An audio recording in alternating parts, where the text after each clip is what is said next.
శివ అన్న శబ్దాన్ని అమరకోశం అనేక విధాలుగా వ్యాఖ్యానం చేసింది. మంగళం, శోభనం, శుభం, కళ్యాణం అనేటటువంటి అనేక మాటలు ప్రయోగించింది. అమరకోశము సాధికారిక గ్రంథం.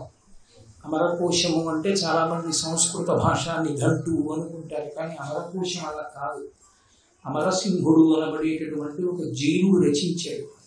కానీ ఆయన శంకర భగవత్పాదులతోటి వాదనలో ఓడిపోయి తను రచించిన గ్రంథములన్నీ తగలబెట్టేస్తుంటే ఇంత గొప్ప గ్రంథం కాలిపోవడానికి వీలు లేదని శంకరాచార్యుల వారే దాన్ని రక్షించారు. అది సంస్కృత భాషలో ఉన్న మాటలన్నింటినీ కూడా సాధికారిక వ్యాఖ్య చేస్తుంది. అటువంటి వ్యాఖ్యానం కలిగినటువంటి అమరకోశం శివ శబ్దాన్ని వ్యాఖ్యానం చేసి ఆయన మంగళప్రదుడు, శోభనప్రదుడు, శుభప్రదుడు, కళ్యాణప్రదుడు. అటువంటి పరమేశ్వరుడు ఎవరికి కళ్యాణకారకుడు అంటే అందరికీ. ఆయన అందుకే కాళిదాస మహాకవి ఆయన గురించి మాట్లాడుతూ ఆ పార్వతీ పరమేశ్వరుడు ఇద్దరు జగత పితరౌ వందే పార్వతీ పరమేశ్వరు. ఆ పార్వతీ పరమేశ్వరుడు ఇద్దరు జగత్తులకంతటికీ కూడా తల్లిదండ్రులు అన్నాడు. తల్లిదండ్రులైనటువంటి పార్వతీ పరమేశ్వరులు సర్వకాలముల యందు రక్షణ భారాన్ని స్వీకరిస్తారు. ఒక తండ్రి కడుపున పుట్టినటువంటి బిడ్డలు అందరూ ప్రయోజకులు కాకపోయినా ఒకడు దుందుడుకు స్వభావం కలిగిన వాడు కావచ్చు, ఒకడు చెయ్యరాని పనులు చేసేవాడు కావచ్చు, 10 మందిలో 8 ప్రయోజకులు కావచ్చు. అంత మాత్రం చేత దుందుడుకు స్వభావం కలిగిన వాడు సమాజానికి ప్రయోజనకరమైన పనులు చేయని వాడైన 2 కొడుకులు నా కొడుకులు కాదని తండ్రి అనడానికి వీలు లేదు కదా. అలా అందుకే పరమశివుని సంతానంగానే సమస్త పిపీలికాది పర్యంతము పరిగణింపబడుతుంది. ఆయనయే తండ్రి. ఆయనే మహాభారతం అనుశాసనిక పర్వంలో పార్వతీదేవితో మాట్లాడుతూ ఒక మాట అంటాడు. శ్మశానవాసి శ్మశానవాసీనని అని నన్ను అంటూ ఉంటారు పార్వతి. కానీ నేను శ్మశానంలో ఎందుకుంటానో తెలుసా? నేను అక్కడ ఉండి తాండవం చేస్తే ఉగ్రభూతములన్నీ నా తాండవం చేస్తూ ఉంటాయి. నేను అక్కడ ఉండకపోతే ఆ భూతములన్నీ వచ్చి ఊళ్ళ మీద పడిపోతే వైదికమైన కర్మలు నడవవు, ధర్మం నిలబడవు, దేవతారాధనలు ఉండవు, కనుక లోకములకు సుఖశాంతులు ఉండవు. అందుకే వైదిక ధర్మ రక్షణ కొరకు నేను శ్మశానమునందు తాండవం చేస్తూ ఉంటాను. అది లోక కళ్యాణము కొరకే తప్ప నాకేదో ఉండడానికి చోటు లేక శ్మశానమునందున్నవాడు కానంటాడు. అన్ని సమస్త భూతములు ఆయన యొక్క బిడ్డలే. అందుకే పోతన గారు భాగవతం చేస్తూ అసలు శివస్వరూపం ఎలా ఉంటుంది అంటే అగ్నిముఖంబు పరాపరాత్మకమాత్మ కాలంబు గతి రత్నగర్భపదము శ్వసనంబు నీయు పురసన గిరీశుండు దిశలు కర్ణంబులు దివము నాభి సూర్యుండు కన్నులు శుక్లంబు సలిలంబు జఠరంబు జలధులు చెదలు శిరము సర్వౌషధులు రోమచేయము సిద్యంబు నద్రులు మానస అమృతకరుండు ఛందములు ధాతువులు ధర్మసమితి హృదయమాస్య పంచకము పరిషత్ అహ్వయంబైన నీరూపు శివసత్వమై శివాఖ్యై స్వయం జ్యోతి యొప్పు ఆద్యమగుచు అన్నారు. శివస్వరూపం సమస్తమైనటువంటి భూతములను తన యొక్క శరీరంగా మార్చుకున్నటువంటి విరాట్ స్వరూపం. అది మాంసనేత్రములకు ద్యోతకమయ్యేది కాదు. అందుకే యజుర్వేదం రుద్రాధ్యాయాన్ని ప్రారంభం చేస్తూనే ఆపాతాళన భస్తలంత భువన బ్రహ్మాండమా విస్ఫురజ్యోతిస్ఫాటికలింగమో లివిల సత్పూర్ణేందు అంతామృతై అస్తోకాప్లుతమేకమీశమనిశం రుద్రానువాకాన్ జపం ధ్యాయేత్ ఈప్సిక సిద్ధయే. ఈ బ్రహ్మాండం అంతా శివలింగ స్వరూపమైతే దాని మీద ఉన్నటువంటి చంద్రమంక మించి పడేటటువంటి అమృత ధారల చేత సంతతము తడుస్తూ ఉంటుంది ఆ శివలింగం.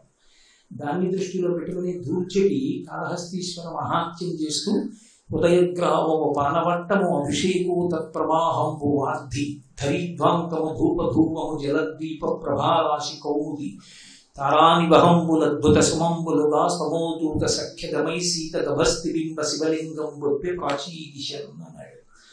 నక్షత్రాలన్నీ పరమశివుడికి పూజ చేయబడినటువంటి నిర్మాల్యమైతే శివలింగానికి చేసినటువంటి అభిషేక జలాలు ఉత్తర దిక్కున పడిపోయినటువంటి జలరాశులై సముద్రాలుగా నాకు భాషిస్తూ ఈ ప్రపంచమంతా నాకు ఒక శివలింగంగా కనపడుతోంది అన్నాడు. అటువంటి శివలింగ స్వరూపాన్ని చూడటం ఎవరికి సాధ్యమయ్యే విషయం కాదు. నిరూపముగా తలంతు మదిలో నీరూపు మోకాలో స్త్రీచన్నో కుంచమో మేకపింటికయో నా సందేహముల్ మాంపి నా కన్నాలం భవదీయమూర్తి సగుణాకారంబుగా చూపవే చినీరేజ విహారమత్తు అదుపా శ్రీకాళహస్తీశ్వర అంటాడు. ఆయన అనుగ్రహించి సాకార రూపంలో దర్శనమివ్వాలి అని సంకల్పం చేసేది ఎందుకు అంటే, అంతటా నిండి నిబిడీకృతమైపోయినటువంటి ఆ శివస్వరూపం మాంసనేత్రములకు ద్యోతకమైతే దాన్ని చూసి ధరించాలనేటటువంటి పరమభక్తితో ఆర్తి చెందిన భక్తుని యొక్క హృదయాన్ని గమనించి ఆయన కోరికని తీర్చకుండా ఉండలేని భగవానుడు కరుణామూర్తి కనుక ఒక రాశీభూతమైన స్వరూపాన్ని ధరించి వచ్చినది శివస్వరూపము తప్ప ఆయన రూపం ఇలా ఉంటుందని చెప్పడం ఎవరికి సాధ్యమయ్యేటటువంటి విషయం. ఆ పరమేశ్వరుడు లోకములకన్నిటికీ రక్షకుడు.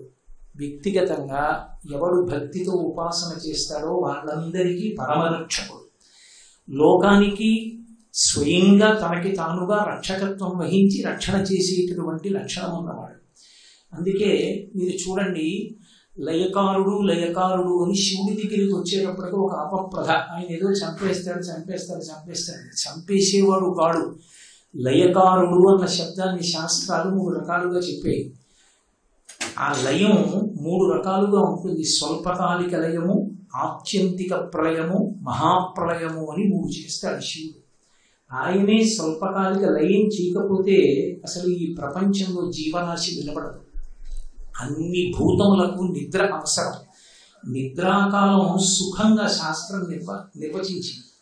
నిద్రాకాలం కనుక చాలా కఠినమైనది అనుకోండి, ఇంద్రియములన్నీ మళ్ళీ పటుత్వాన్ని పొందడానికి ఆత్మలోకి ప్రవేశించి చైతన్యాన్ని పొందేటటువంటి ప్రక్రియ కష్టతరమైనదైతే, ఏ శస్త్రచికిత్సలాగో బాధాకరమైనదైతే అసలు లోకం నిలబడదు. కేవలం నిద్ర సుఖస్వరూపం. గాఢ నిద్ర పడితే చాలు పరమసుఖం. అందుకే గాఢ నిద్రలో ఉన్నటువంటి వ్యక్తిని కారణం చెప్పకుండా నిద్ర లేపకూడదు. కారణం ఏంటంటే దానికి ఆత్మయందు లయమైపోయి కదలిక లేకుండా నిలబడిపోయిన యోగికి అభేద స్థితి. అందుకే నిద్ర లేపితే భగవంతుని యొక్క ఉపాసన కారణంగా చెప్పి నిద్ర లేపాలి. ఆ కాలమునందు ఎందుకు నిద్ర లేవాలి అంటే, నువ్వు ఈశ్వర సంబంధమైనటువంటి కార్యం ఏదో నిర్వర్తించవలసిన అవసరం ఉంది. అలా నిద్ర లేవకపోతే దాని ఎందు వైక్లభ్యం వస్తుంది. అందుకు నిద్రలే అని లేపాలి. సకల ధర్మములకు ఆధారం గనక శ్రీరామాయణం బాలకాండలో రామచంద్రమూర్తి నిద్రిస్తుంటే విశ్వామిత్ర మహర్షి లేపవలసి వస్తే, కౌసల్యా సుప్రజా రామ పూర్వా సంధ్యా ప్రవర్తతే తిష్ఠ నరశాత్తూల కర్తవ్యం దైవమాహ్నికం. ప్రాతఃసంధ్యను ఆచరించాలి రామ, వేళ దాటిపోతోందిలే అని అందుకు నిద్ర లేపాడు తప్ప కేవలంగా తగినంత కారణం లేకుండా నిద్ర లేపడాన్ని శాస్త్రం అంగీకరించదు. దుర్వాసో మహర్షి భార్య కదలీ స్వరూపాన్ని పొందడానికి కారణం నిద్రపోతున్న దుర్వాసో మహర్షిని సంధ్యావందనం కోసం నిద్ర లేపిన ఆయన గ్రహించేందుకు పొరపాటు చేసేవాడు బ్రహ్మవైవర్తకుడు. కాబట్టి నిద్ర పరమశివుని యొక్క అనుగ్రహం.